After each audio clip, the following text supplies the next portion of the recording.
If there is a car you could expect to take you anywhere, it would be none other than the Land Rover. I mean, the car can go through the harshest of terrains, through mud and lakes, and come out looking better than most cars you would ever see. How did someone even come up with such an idea?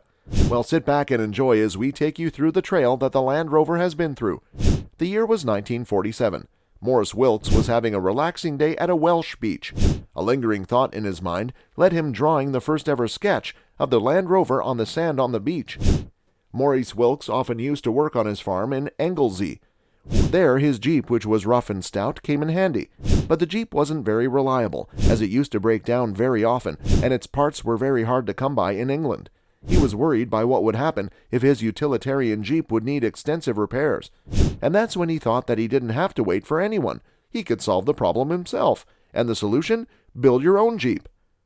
Maurice and his brother Spencer, who worked for the Rover Group, found out that there was a huge market gap for Jeeps. But at the time, Britain was war-torn. There were not enough raw materials or resources for proper production. However, Maurice had an idea. If he made the Jeep and exported it, he may be able to sell more units than he would in the UK, and it would also bring more money to the company. And then began the work for the first Land Rover. The first vehicle was designed by Tom Burton. It took nearly a year for them to make the design a reality. Wilks continued using his old Jeep, but the crisis meant that he couldn't use steel anymore for the newer vehicles. And that's when they thought, why not aluminum? They substituted steel with aluminum on the new vehicle, and in 1948, the first Rover was introduced. The Land Rover was a big hit at the 1948 Amsterdam Motor Show, but despite its reception, there was still an audience for which the car wasn't very popular.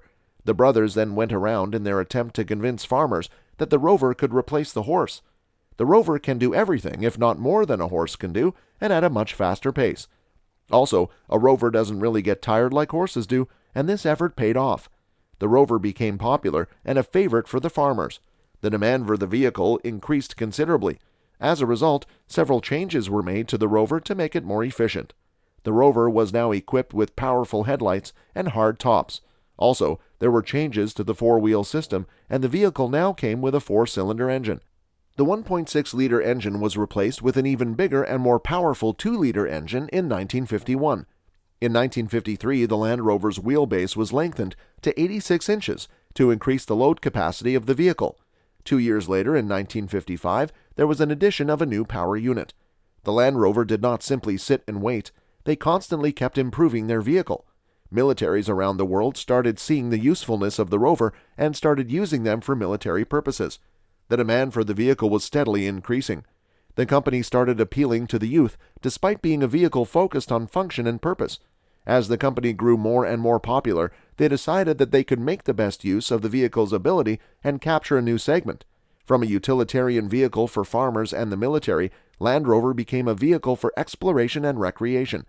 The Rover was an exceptional off-road vehicle. You could go to places that you couldn't go on a vehicle before. This car could get you almost anywhere. The Land Rover traveled all across the world, and it was claimed that this was the first vehicle to be seen by 1/3 of the world's population. A famous cross-continent adventure was the Oxford and Cambridge expedition. This was an 18,000-mile overland journey which started from London and finished at Singapore. The vehicles then were the first ever to travel on this overland route. The daring drivers were received by crowds of people and even got international media coverage. But despite all the glory and success, Wilkes's wife was not really happy with the design. She felt that the vehicle was not female-friendly. She wanted the vehicle to be more comfortable and complained that the sharp edges of the vehicle had ruined several of her stockings. Probably wanting to save money on stockings, Wilkes released an entirely new model in April of 1958, the Series 2. This model had a wider body, a concealed chassis, and barreled sides. There was also an improvement in the performance as a new 2.25-liter capacity petrol engine was fitted in the vehicle. The rear windows were made bigger and were made with non-scratch glass. The cars came with external handles and locks. The new car was much easier to drive, and at the same time not giving up any utility or durability of the older Land Rover. The vehicle was a huge success, but not so much in the American market. America had strict emission regulations, which meant that special models had to be built for import into the U.S. Rover felt that the investment would be a sinking ship and decided to abandon the U.S. market. But despite all this, the Rover was a huge success in England and was the go-to choice for off-roading. The demand for the vehicle kept increasing. That's when they realized that they could build a model which was more civilized and didn't look out of place in urban areas. Then came Spencer King, a young and talented engineer, to head this project. Spencer took 10 to 15 Land Rovers on a competitive 2-day safari. He and his design team evaluated the performance of the Land Rover to find out what worked well and what didn't. They went on to build several prototypes and settled on, take a guess, the Range Rover. But it was only several years later did the Range Rover come into the market. They did not stop the work on Land Rover, though. The 1961 Series 2A came with higher outputs than it had before. The 1965 Land Rover came with a V8 engine with a 3.5-liter capacity. And in 1996, Land Rover reached a milestone, 500,000 sales. But that wasn't the end of things. The very next year, Rover merged with Leyland. Soon, Rover, Leyland, and Triumph became part of the British Motor Corporation. The Range Rover came out in 1970 and was a huge success. It was unlike any other 4x4 vehicle. It came with a new V8 engine and had permanent four-wheel drive. The vehicle was a masterpiece and won several awards. It was so good that it was on display at the Louvre in Paris. The vehicle also wanted to prove its off-road capabilities, and for this, they decided to take on the harshest paths and trails. They crossed the Sahara, the Panama, and traveled from Alaska all the way to Africa. The Range Rover faced no more questions. The Land Rover conquered all paths and terrains except one, the U.S. No road was ever too rough for the Land Rover. The Range Rover came with never-seen-before features and options in an attempt to penetrate the American markets. The timing couldn't have been better. The company entered the U.S. market just in time for the SUV boom. However, things were soon to change.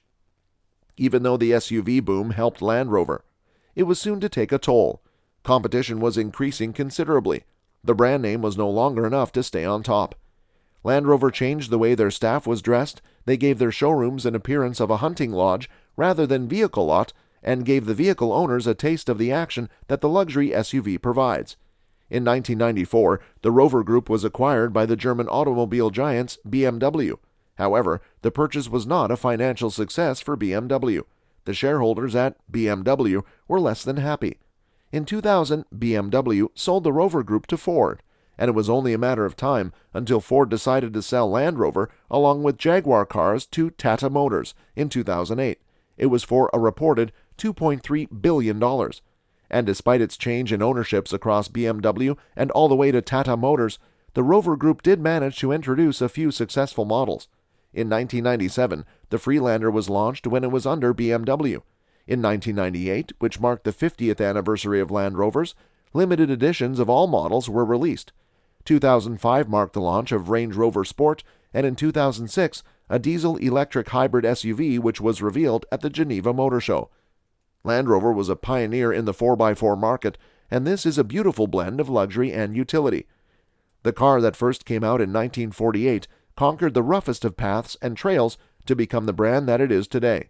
Will there ever be a path that the Rover can't conquer? Let us know what you think in the comments below. Don't forget to like and subscribe for more interesting stories.